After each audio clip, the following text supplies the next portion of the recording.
Business start பண்ற நிறைய பேருக்கு பெரும்பாலும் ஒரு கன்ஃபியூஷன் இருக்கும். ஆன்லைன்ல பிசினஸ் பண்ணலாமா இல்ல ட்ரெடிஷனலா பிசினஸ் பண்ணலாமான்னு. நம்ம வந்து பாத்தீங்கன்னா ஆல்ரெடி ஆன்லைன்ல பத்தி ஒரு வீடியோவும் ஆஃப்லைன் ட்ரெடிஷனல் பிசினஸ் பத்தி ஒரு வீடியோவும் நம்ம பண்ணியிருக்கோம். ஸோ இந்த வீடியோல என்ன பார்க்க போறோம்னா ட்ரெடிஷனல் பிசினஸ் பெஸ்ட்டா இல்ல ஆன்லைன் பிசினஸ் பெஸ்ட்டா அப்படின்ட்டு தான். வாங்க வீடியோக்குள்ள போலாம். இதுல ஃபர்ஸ்ட் ட்ரெடிஷனல் பிசினஸ் பத்தி பார்ப்போம். ட்ரெடிஷனல் பிசினஸ்ல அட்வான்டேஜஸ் என்னென்ன இருக்குன்றத ஃபர்ஸ்ட் சொல்றேன். அப்புறம் டிஸ்அட்வான்டேஜ் என்னென்ன இருக்குன்றது சொல்றேன். ட்ரெடிஷனல் பிசினஸ்ல அட்வான்டேஜ் என்னன்னு பாத்தீங்கன்னா நீங்க கஸ்டமரை டைரக்டா போய் ரீச் அவுட் பண்ண முடியும். இப்போ நீங்க ஒரு ஷாப் வச்சிருக்கீங்க அப்படின்னா உங்களோட ப்ராடக்ட்டை நீங்க டைரக்டா கஸ்டமர் கையில சேல் பண்ணி கஸ்டமர் கிட்ட டைரக்டா ரிவ்யூ வாங்கி அப்புறம் உங்களோட கடையை இம்ப்ரூவ்மெண்ட் பண்ண முடியும். அது மட்டும் இல்லாம நீங்க சேல் பண்ற அமௌண்ட் வந்து பாத்தீங்கன்னா டைரக்டா உங்களால கைக்கு வந்துரும். சோ அதை வச்சு நீங்க அடுத்தடுத்து ரீஇன்வெஸ்ட்மெண்ட் பண்ணிட்டே இருக்கலாம். இது வந்து பாத்தீங்கன்னா ஃபர்ஸ்ட் அட்வான்டேஜ். இதுல செகண்ட் என்னன்னா இப்போ நீங்க ஒரு ட்ரெடிஷனல் பிசினஸ் பண்ணிட்டு இருக்கீங்க, அந்த பிசினஸ் உங்க ஊர்ல ரொம்ப நல்லா பண்ணிட்டு இருக்கீங்க அப்படின்னா அந்த ஐடியாலஜி ஒர்க் அவுட் ஆச்சுன்னா நீங்க வந்து அடுத்தடுத்த ஷாப்பை வந்து ஈஸியா ஓபன் பண்ணிட முடியும். ஃபர்ஸ்ட் உங்களுக்கு நீங்க ஒரு பிரான்ச் ஓபன் பண்றீங்க, அந்த பிரான்ச்சோட சக்சஸை வச்சு நீங்க அடுத்தடுத்த பிரான்ச் வந்து ஓபன் பண்ண முடியும். அது மூலமா வந்து பாத்தீங்கன்னா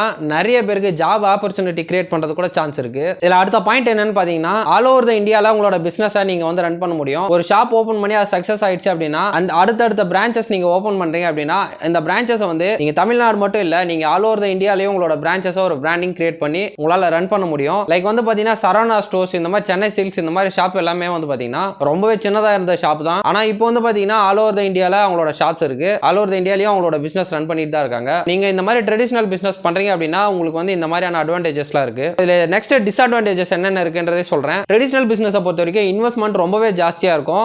கம்பேரிட்டிவ்லி ஆன்லைன் பிசினஸை கம்பேர் பண்ணும்போது ட்ரெடிஷனல் பிசினஸ்ல ரொம்பவே ஜாஸ்தியா இருக்கும். மினிமம் ஒரு 4 lakhs இருந்தா மட்டும்தான் உங்களால ஒரு சின்ன ஷாப்பே ரெடி பண்ண முடியும். அடுத்து வந்து பாத்தீங்கன்னா நீங்க ஓபன் பண்ற ஷாப் ஒரு வேலை கரெக்டா ரன் ஆகல அப்படின்னா கொஞ்சம் ஸ்லிப் ஆனா கூட உங்களோட பிசினஸ் மிகப்பெரிய லாஸ்ட்ல போய் முடியறதுக்கு ரொம்பவே சான்ஸ் இருக்கு. ஸோ ட்ரெடிஷனல் பிசினஸை பொறுத்த வரைக்கும் ஒரு இன்வெஸ்ட்மெண்ட்டும் ஜாஸ்தி, அதே மாதிரி நீங்க டிராப் அவுட் ஆயிட்டு இதுல இருந்து வெளியே போனீங்கன்னா அதோட லாசஸும் வந்து பாத்தீங்கன்னா ரொம்பவே ஜாஸ்தியா இருக்கும். அப்புறம் தேர்ட் பாயிண்ட் என்னன்னா வீக்லி 7 days கம்பல்சரி வந்து ட்ரெடிஷனல் பிசினஸ் ஒர்க் ஆகிட்டே இருக்கணும். அதுவும் ஸ்டார்டிங் ஸ்டேஜ்ல சாட்டர்டே சண்டே இந்த மாதிரி வீக்கெண்ட்ஸ் எதுவுமே நீங்க லீவ் போடாம கரெக்டா ப்ராப்பரா பிசினஸ் ஓபன் பண்ணீங்கன்னா மட்டும்தான் உங்களால ட்ரெடிஷனல் பிசினஸ்ல லாங் லைஃபா இருக்கவே முடியும். அது மட்டும் இல்லாம தீபாவளி, பொங்கல் இந்த மாதிரி சீசன் டைம்ல உங்களால செலிப்ரேட்டே பண்ண முடியாது. ஏன்னா தீபாவளி, பொங்கல் இந்த மாதிரி டைம்ல தான் கஸ்டமர்ஸ் ஜாஸ்தியாக வருவாங்க. அந்த டைம்ல தான் வந்து பிசினஸும் அதிகமாக ரன் ஆகும். ஸோ நீங்க அந்த மாதிரி டைம்லலாம் லீவ் எடுத்துட்டு வீட்டில் இருக்கலாம் அப்படின்னு சொல்லிட்டு நினைச்சீங்கன்னா ட்ரெடிஷனல் பிசினஸ்ல அந்த மாதிரிலாம் முடியவே முடியாது. ட்ரெடிஷனல் பிசினஸ்ல இதுவும் பாத்தீங்கன்னா மிகப்பெரிய ஒரு டிராபேக் தான். இதுல ட்ரெடிஷனல் பிசினஸ்ல இருக்கிற மெயின் டிஸ்அட்வான்டேஜ் என்னன்னு பாத்தீங்கன்னா advance, shop rent, current bill, ஸ்டாஃப்க்கு சேலரி, ஸ்டாக் மெயின்டெனன்ஸ், அது மட்டும் இல்லாம அன்சீசனல் டைம், ஒரு சீசன்லலாம் வந்து பாத்தீங்கன்னா கஸ்டமர்ஸ் அதிகமா வரவே மாட்டாங்க ஷாப்ஸ்க்கு. அது மட்டும் இல்லாம இதுல டெட் ஸ்டாக்ஸ் வேற, நீங்க போற ஸ்டாக்ஸ் வந்து டெட் ஸ்டாக்ஸ் ஆகிறதுக்கும் சான்ஸ் இருக்கு. இது எல்லாத்தையுமே நீங்க ஓவர் கம் பண்ணீங்கன்னா மட்டும்தான் உங்களால ஒரு பிசினஸ் சக்சஸ்ஃபுல்லா ரன் பண்ணவே முடியும். ஸோ இதெல்லாம் வந்து பாத்தீங்கன்னா ட்ரெடிஷனல் பிசினஸ்ல இருக்க மிகப்பெரிய டிஸ்அட்வான்டேஜஸ். இது வரைக்கும் வந்து பார்த்தது எல்லாமே வந்து பாத்தீங்கன்னா ட்ரெடிஷனல் பிசினஸ்ல இருக்கிற அட்வான்டேஜஸ் அண்ட் டிஸ்அட்வான்டேஜஸ் தான். இப்போ நெக்ஸ்ட் வந்து பாத்தீங்கன்னா ஆன்லைன் பிசினஸ்ல இருக்கிற அட்வான்டேஜஸ் அண்ட் டிஸ்அட்வான்டேஜஸ் பத்தி தான் சொல்ல போறேன். ஃபர்ஸ்ட் ஆன்லைன் பிசினஸ்னா என்னன்னு பாத்தீங்கன்னா இகாமர்ஸ் வெப்சைட்ஸ், இந்த மாதிரியான அமேசான், பிளிப்கார்ட் இந்த மாதிரியான வெப்சைட்ஸ்ல நம்மளோட ப்ராடக்ட்டை சேல் பண்றதா வந்து பாத்தீங்கன்னா ஆன்லைன் பிசினஸ்னு சொல்லுவாங்க. ஸோ இந்த ஆன்லைன் பிசினஸ் இதெல்லாம் எப்படி ஒர்க் ஆகுது அப்படின்றத இதை பத்தி நான் தனியாக ஆல்ரெடி ஒரு வீடியோ பண்ணியிருக்கேன். ஸோ இதில் இருக்கிற அட்வான்டேஜஸ் அண்ட் டிஸ்அட்வான்டேஜஸ் பத்தி தான் பார்க்க போறோம். ஆன்லைன் பிசினஸை பொறுத்த வரைக்கும் ட்ரெடிஷனல் பிசினஸ்ல என்னெல்லாம் டிஸ்அட்வான்டேஜஸ் இருந்துச்சோ அதெல்லாம் வந்து பாத்தீங்கன்னா இங்க வந்து அட்வான்டேஜஸா இருக்கும். எதுன்னு பாத்தீங்கன்னா இன்வெஸ்ட்மெண்ட் வந்து ரொம்ப கம்மி. ஜஸ்ட் ஒரு 5,000 உங்களோட பிசினஸ் நீங்க வந்து ஸ்டார்ட் பண்ணி உங்களால ஈஸியா ரன் பண்ணிக்க முடியும். அதுலயும் உங்ககிட்ட ஆல்ரெடி ஒரு ப்ராடக்ட் இருக்கு, நீங்க ஒரு மேனுஃபேக்சரரா இருக்கீங்க இல்ல ஒரு ரீட்டைலரா இருக்கீங்க அப்படின்னா உங்களுக்கு அதுவுமே தேவையில்லை. உங்ககிட்ட ஒரு ஆல்ரெடி ப்ராடக்ட் இருக்கும். ஸோ நீங்க அந்த ப்ராடக்ட்டை ஜஸ்ட் நீங்க லிஸ்ட் பண்ணா மட்டும் போதும், நீங்க உங்களோட ஆன்லைன் பிசினஸ் வந்து ஸ்டார்ட் பண்ணிட முடியும். அடுத்த அட்வான்டேஜஸ் என்னன்னு பாத்தீங்கன்னா ஒர்க் பிரஷர் ரொம்பவே கம்மி. நீங்க வந்து ட்ரெடிஷனல் பிசினஸ்ல வீக்லி 7 days கண்டிப்பா ஒர்க் பண்ணி ஆகணும் அப்படின்ற மாதிரி சொல்லியிருந்தேன். இதுல வந்து பாத்தீங்கன்னா அந்த மாதிரியான ஒர்க் பிரஷரே கிடையாது. நீங்க எப்பயுமே உட்காந்து ஆன்லைன் பிசினஸ்ல பாத்துக்கிட்டே இருக்கணும்னு அவசியம் இல்ல. ஜஸ்ட் நீங்க லிஸ்டிங் பண்ணிட்டு கரெக்டான கீவேர்ட்ஸ் எல்லாம் கொடுத்துட்டு கரெக்டா நீங்க ப்ராப்பரா போட்டோ ஷூட் பண்ணி உங்களோட ப்ராடக்ட்டை லிஸ்ட் பண்ணா மட்டும் போதும், ஆட்டோமேட்டிக்காவே உங்களுக்கு வந்து சேல்ஸ் வர ஆரம்பிச்சிடும். நீங்க வேற ஏதாவது ஒரு 9 to 5 ஜாப் போயிட்டு வந்து கூட இந்த பிசினஸை வந்து நீங்க ஈஸியா ரன் பண்ணிக்க முடியும். ஸோ இதுதான் இதுல இருக்கிற மிகப்பெரிய ஒரு அட்வான்டேஜஸ். ட்ரெடிஷனலை விட இதுல இருக்கிற மிகப்பெரிய அட்வான்டேஜ் என்னன்னா உங்களுக்கு நீங்க ஷாப்புக்கு கொடுக்குற அட்வான்ஸ், ஷாப் ரெண்ட், அது மட்டும் இல்லாம கரண்ட் பில்லு இந்த மாதிரி எதுவுமே தேவையில்லை. நீங்க ஜஸ்ட் அந்த ஷாப் கொடுக்குற அட்வான்ஸை வச்சு நீங்க வந்து இதுல பிசினஸ் ஸ்டார்ட் பண்ணிக்க முடியும். அது மட்டும் இல்லாம பிசினஸ் ஸ்டார்ட் பண்ணி அதுலயே வந்து பாத்தீங்கன்னா நீங்க சேல்ஸ் எடுக்க ஆரம்பிச்சிடலாம். ட்ரெடிஷனல்ல நம்ம கிட்ட இருக்கிற ப்ராடக்ட்டை வந்து நம்ம தான் அட்வர்டைஸ் பண்ற மாதிரி இருக்கும். இப்போ நீங்க ஒரு ஷாப் வச்சிருக்கீங்க, அந்த ஷாப்புக்கு வந்து பாத்தீங்கன்னா நீங்க கண்டிப்பா அட்வர்டைஸ்மெண்ட் பண்ணி ஆகணும். வால் போஸ்டர் அப்படி இல்லைன்னா வந்து பாத்தீங்கன்னா ஃபேஸ்புக், இன்ஸ்டாகிராம் இந்த மாதிரி ஏதாச்சும் ஒரு சோஷியல் மீடியால உங்களோட ஷாப் வந்து நீங்க ப்ரொமோட்டிங் பண்ணிட்டே இருக்கிற மாதிரி இருக்கும். ஆனா இந்த மாதிரி ஆன்லைன் பிசினஸை பொறுத்த வரைக்கும் அமேசான், பிளிப்கார்ட் இவங்க மாதிரி இந்த மாதிரியான வெப்சைட்ஸே வந்து உங்களோட ப்ராடக்ட் நல்லா இருந்துச்சுன்னா நீங்க அதுலயே வந்து பாத்தீங்கன்னா அட்வர்டைஸ் பண்ணிக்கலாம். உங்களுக்காக அவங்களே வந்து பாத்தீங்கன்னா அட்வர்டைஸ்மெண்ட்டும் பண்ணி தருவாங்க. ஸோ இதுதான் வந்து பாத்தீங்கன்னா ஆன்லைன் பிசினஸ்ல இருக்கிற ஒரு மிகப்பெரிய அட்வான்டேஜ். ஆன்லைன் பிசினஸ்ல என்னதான் அட்வான்டேஜஸ் ஜாஸ்தியா இருந்தாலும் அதே அளவுக்கு டிஸ்அட்வான்டேஜஸும் இருக்கு.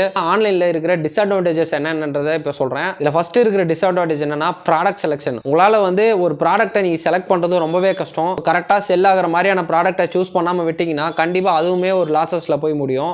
அதுக்காக நீங்க வந்து ஏதாவது பர்டிகுலரா இந்த ப்ராடக்ட் தான் இந்த டைம்ல செல் ஆகும் அப்படின்லாம் இல்ல. உங்ககிட்ட இருக்கிற ப்ராடக்ட்டை கரெக்டா லிஸ்டிங் பண்ணினாலே போதும். அப்படி ப்ராடக்ட் இல்லாதவங்க கரெக்டான ப்ராடக்ட்டை சூஸ் பண்ணணும். இன்னைக்கு இப்போ கரண்ட்ல என்ன மாதிரியான ப்ராடக்ட்ஸ் வந்து அதிகமா பர்ச்சேஸ் பண்றாங்க அதெல்லாம் பார்த்து நீங்க கரெக்டா வந்து ப்ராடக்ட்டை லிஸ்ட் பண்ணீங்கனாலே கரெக்டா ஆர்டர்ஸ் வரும். ஸோ இது வந்து பாத்தீங்கன்னா ஒரு டிஸ்அட்வான்டேஜ் தான். ஆன்லைன் பிசினஸ்ல மிகப்பெரிய டிஸ்அட்வான்டேஜ் என்னன்னு பாத்தீங்கன்னா ப்ராடக்ட் ரிட்டர்ன்ஸ் தான். நிறைய செல்லர்ஸ் வந்து இதை ஃபேஸ் பண்ண முடியாம ஆன்லைன் பிசினஸ் விட்டே போயிருக்காங்க. இந்த ப்ராடக்ட் ரிட்டர்ன்றது நீங்க ஒரு ப்ராடக்ட்டை வந்து செல் பண்றீங்க, அந்த ப்ராடக்ட் வந்து கஸ்டமர் ஆர்டர் பண்றாங்க, ஆர்டர் பண்ணிட்டு ஒன்னு வாங்காம விட்டுருவாங்க. அப்படின்னா ஒரு சில கஸ்டமர்ஸ் அந்த ப்ராடக்ட்டை வாங்கி அதை யூஸ் பண்ணிட்டு அந்த ப்ராடக்ட் நல்லா இல்லை அப்படின்னு சொல்லிட்டு அந்த ப்ராடக்ட்டை ரிட்டர்ன் பண்றாங்க. இன்னுமே ஒரு சில கஸ்டமர்ஸ் என்ன பண்ணுவாங்கன்னா, நீங்க ஒரு புதுசா ஒரு ஷர்ட் அனுப்புறீங்க அப்படின்னா அந்த ஷர்ட்டை வாங்கிட்டு உங்களுக்கு சம்பந்தமே இல்லாத ஒரு ப்ராடக்ட்டை உங்களுக்கு வந்து ரிட்டர்ன் போட்டு அனுப்பிச்சிருவாங்க. இந்த மாதிரியான வந்து ரிட்டர்ன் ப்ராப்ளம் வந்து ஆன்லைன் பிசினஸ்ல ரொம்பவே ஜாஸ்தியா இருக்கு. இதுக்கான சொல்யூஷன்ஸ் கிடையாதான்னு கேட்டீங்கன்னா இதுக்கான சொல்யூஷன்ஸும் ஒரு சில வெப்சைட்ஸ்ல இருக்கு. அது அமேசான், பிளிப்கார்ட் இந்த மாதிரியான வெப்சைட்ல நீங்க போற ப்ராடக்ட் உங்களுக்கு கரெக்டா ரிட்டர்ன் ஆகல அப்படின்னா சோ இதுக்கு வந்து அவங்க ரீஃபண்டும் பண்றாங்க.